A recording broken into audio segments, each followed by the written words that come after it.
Cela signifie que l'OMS considère désormais que la transmission du virus constitue un risque pour la santé publique pour d'autres États que la Chine et que cette situation peut nécessiter une réponse coordonnée au niveau international.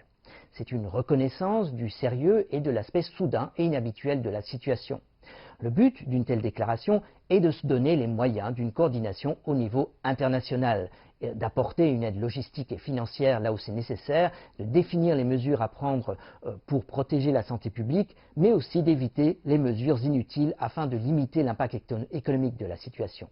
Dans sa déclaration, l'OMS a souligné les efforts faits par la Chine pour contenir l'épidémie et l'effort de partage de l'information avec l'OMS et le monde scientifique international, notamment sur l'évolution de l'épidémie et le partage rapide de la séquence génétique du virus. Je voulais à mon tour saluer les efforts d'endiguement pris par la Chine. Ces efforts coûtent à la Chine et pourraient bien bénéficier à la communauté internationale. Alors, on n'avait jamais, à ma connaissance, coupé du monde un si grand territoire dans l'histoire récente. Il faut par conséquent du courage pour prendre une telle décision.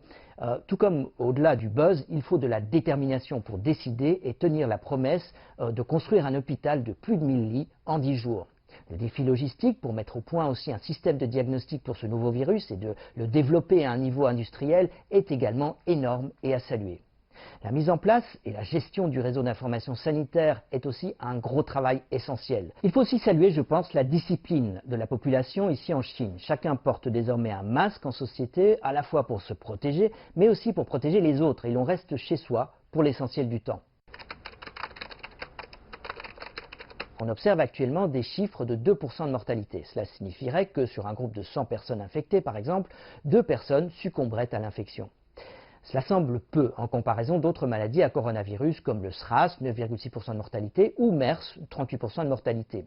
Mais cela reste énorme comparé à une maladie comme la grippe où l'on parle de 0,02% à 0,2% de mortalité dans les groupes les plus à risque. Alors, les informations dont on dispose maintenant indiquent que la maladie actuelle est donc difficile à contrôler. Il faut donc minimiser les contacts proches, éviter de porter ses mains au visage et il faut se laver souvent les mains à l'eau et au savon comme précaution universelle. Le masque de type N95 ou N99, c'est ce type de masque qu'utilisent idéalement les personnels de santé les plus exposés. Allez, je dis surtout pour l'instant un très grand jiayo à Wuhan et à tous ceux qui travaillent dur pour endiguer cette épidémie.